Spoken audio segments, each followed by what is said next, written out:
오늘 29장은 드디어 야곱이 삼촌 라반의 집에 도착하는 장면을 우리에게 보여주고 있습니다. 여기에서 주목할 것은 야곱이 라반의 딸을 만나는 장면을 주목할 필요가 있습니다. 이 장면은 아브라함의 종이 리브가를 만났던 그 장면을 연상시키는 그런 장면인데요. 그 넓고 넓은 광야 가운데서 야곱은 양을 치고 있는 라헬을 만납니다. 어떻게 그런 일이 가능할까 생각했을 때 28장 15절에 어제 우리가 봤던 그 말씀에 답이 있어요. 내게 허락한 것을 다 이루기까지 너를 떠나지 아니하리라. 내게 허락한 것을 다 이루기까지 너를 떠나지 아니하리라. 베델에서 만났던 하나님의 약속이죠. 하나님의 이런 놀라운 약속, 그 인도함을 경험을 통해서 그 만남이 있었던 것입니다. 이런 놀라운 일을 경험하면 야곱은 하나님을 더 사랑하게 되고 주님에 대한 믿음이 얼마나 커졌을까라고 생각을 할 수 있는데 그렇지 않다라는 것이 이어지는 장면이기도 하죠. 그러나 26장에 이어지는 이 모든 내용들은 너무나 우리를 당혹스럽게 만듭니다. 하나님의 놀라운 약속, 영적인 약속, 그런 약속이 참 사람을 바꾸지 못하는구나 라는 장면이 이어지는 것이죠. 야곱은 얼굴이 예쁜 라헬과 결혼하기 위해 7년을 하루같이 여기면서 일합니다. 그러나 라반의 속임수로 언니 레아와 결혼하여서 다시 라헬을 얻기 위해 7년을 또 일해요. 이 배우자를 얻는 과정에서 강조되고 있는 것은 외모입니다. 그리고 여인을 쟁취하고자 하는 남자의 노력이죠. 그리고 라헬을 레아보다 더 사랑하는 편애가 나타납니다.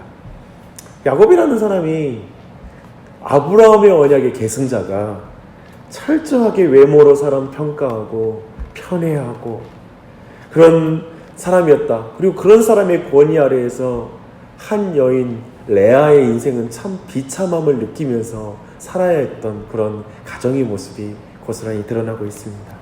도대체 이것이 아브라함 언약의 계승자의 모습이고 이게 그런 집안인지 그런 의심이 드는 그런 장면인 것이죠. 야곱에 대한 말씀에서 우리가 계속 염두에 둬야 될 그 단어가 있는데요. 그것은 정체성이라는 그런 단어입니다. 야곱이 아브라함 언약 계승자로서 정체성을 어떻게 확인해 가는가를 쭉 주목하는 것이 말씀 볼 때 큰 은혜를 발견하고 많은 것을 깨닫게 하는 그런 단어가 될 것입니다. 그리고 레아와 라헬 그리고 아들들의 이야기 속에서 확인할 것은 정체성을 확인하는 부분을 주목할 필요가 있습니다. 그걸 확인시키는 게 사실 이름이에요. 야곱 그리고 그 이어지는 아들들의 이름들 하나하나에서 이 이름을 통하여 그 정체성을 확인하는 과정이 쭉 우리 안에 볼 수 있는 주목할 부분입니다. 12아이가 태어나는 모든 과정은 남편의 사랑을 얻어내는 여성들의 갈망입니다. 질투입니다. 경쟁적인 출산이 결국 12아들을 낳게 만들어요. 참 신기해요. 31절 첫 아들 르우벤을 낳았을 때 레아의 고백이 이렇습니다. 여호와께서 나의 괴로움을 돌보셨다. 레아는 동생만 편애하는 남편을 보면서 너무 고통스러웠던 거예요. 얼마나 밤마다 고통을 느꼈겠어요.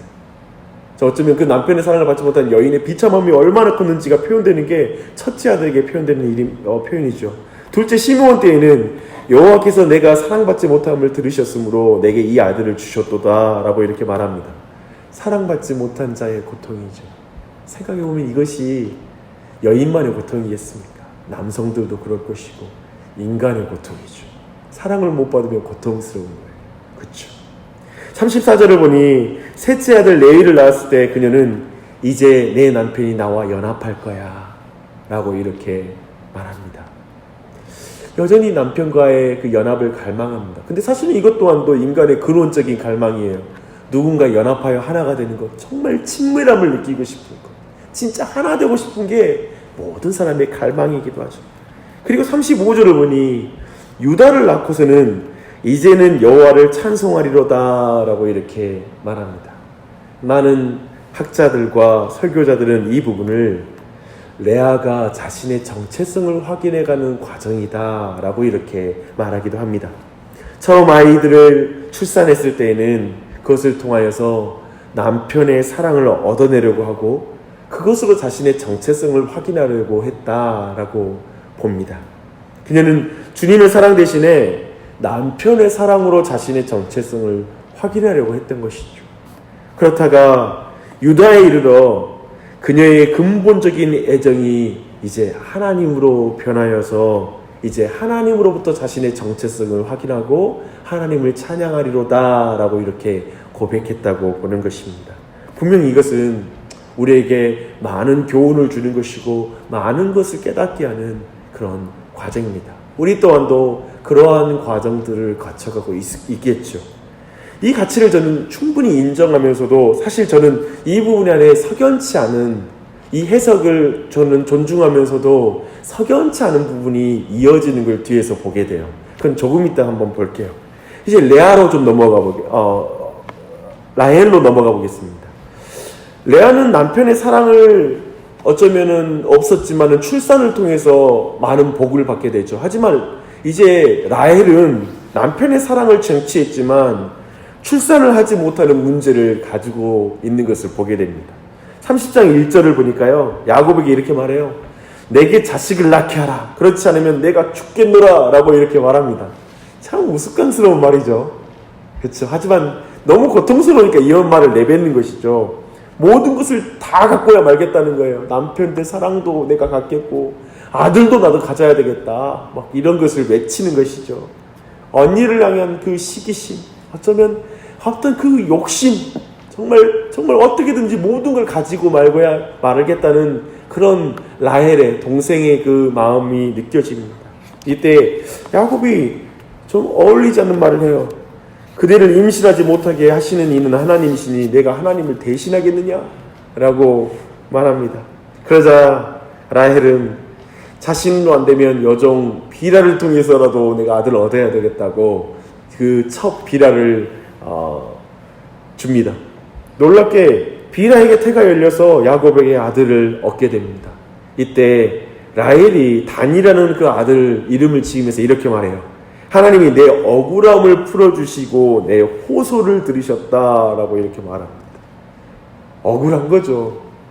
남편 사랑까지 있는데 아들 못 낳아서 억울하다는 거예요. 뭐가 억울한지 모르겠어요. 근데 억울하대요.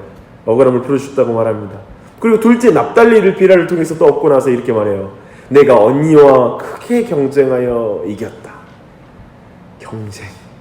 또 나오죠. 경쟁. 이게 나옵니다. 이렇게 되니까 제가 아까 레아의 그 유다를 찬양하고 고백했던 내용이 완전하지는 못한 것 같고 석연치 않은 부분도 있다라고 하는 장면이 이어집니다. 이번에 레아가 이걸 보고 나서 시녀 실버를 이제 남편에게 들여보내서 또 아들을 얻어요. 그리고 스불론을 얻고 나서 이렇게 말합니다. 그가 나와 함께 살리라. 여전히 남편을 갈구하는 모습을 보이잖아요. 그렇죠? 이런 의미에서 저는 레아가 유다를 얻었을 때의 고백이 틀린 것은 아니라고 생각해요. 그것이 거짓되다고 생각하지는 않아요. 하지만 완전히 흔들리지 않는 정체성을 가졌다. 이제 오직 여호와만로 만족하게 되었다라고 말하기는 어렵다. 이제 또 뒤에 또 경쟁이 붙은 가운데 또 그녀 또가 다시 그 경쟁 속에서 아들을 구하고 있는 장면, 경쟁하는 장면이 뒤에 계속 이어집니다. 어떤가요? 저는 이 안에서도 도리어 이렇게 레아의 신앙을 생각할 때 우리의 모습이 고스란히 보이잖아요. 우리는 믿음의 여정 속에 우리의 정체성을 확인해요. 처음에는 세상 것 경쟁하며 그런 걸 얻으려고 하다가 어느 순간 은혜 받고 주님 찬양합니다 라고 고백할지 몰라요.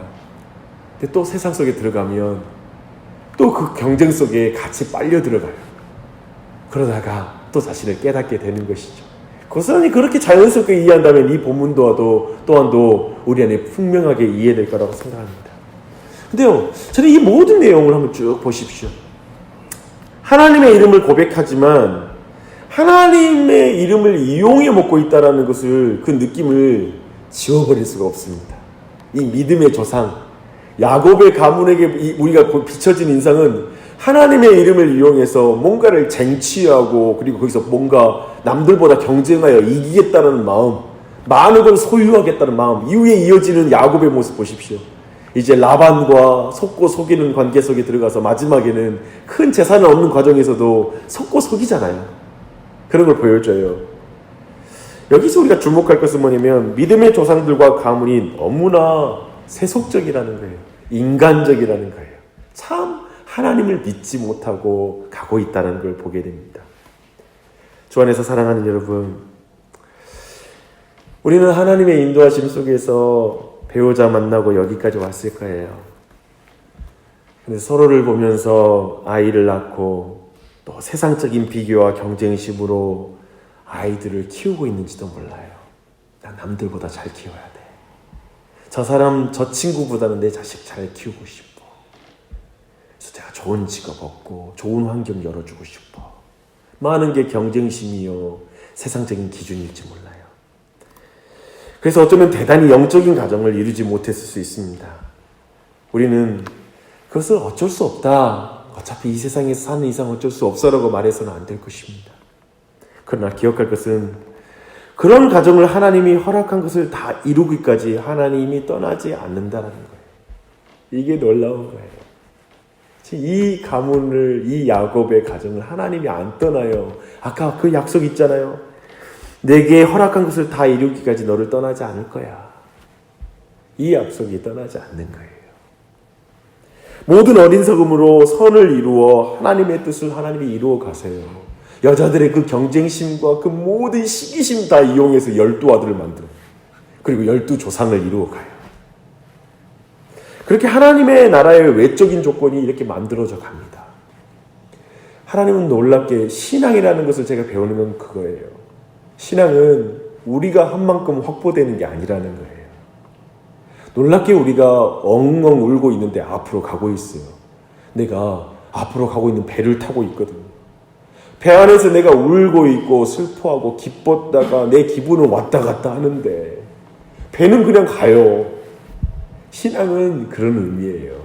하나님 믿는다라는 것은 내 실력, 내 자랑, 이 세상의 기준, 뭐 그런 것들로 인하여서 내 신앙이 커가고 어떻게 확보되는 게 아니라 하나님의 손에 붙잡혀 가는 거예요.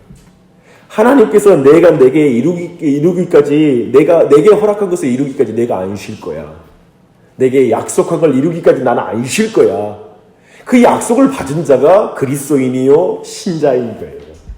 이걸 놓치면 우리는 끊임없이 신앙생활할 때 불안하고 염려가 들고 모든 환경 때문에 낙심하고 끊임없이 의심하게 되는 것입니다. 이 하나님을 믿으십시오. 이 하나님이 우리의 주인이십니다. 그걸 믿을 때에만 우리 마음에 수없이 닥치는 근심, 걱정, 염려, 두려움 다 이길 수 있습니다. 그 은혜가 모두에게 넘치기 바랍니다. 이 그분께 오늘 이 아침에 기도하는 거예요. 이 주님께. 그러니 얼마나 우리의 기도가 담대하겠습니까? 그 마음으로 모든 우리 마음속에 들리는 소리들, 근심, 걱정, 염려들, 두려움들 잠재우고 주님께 기도하는 이 아침 되시기 바랍니다.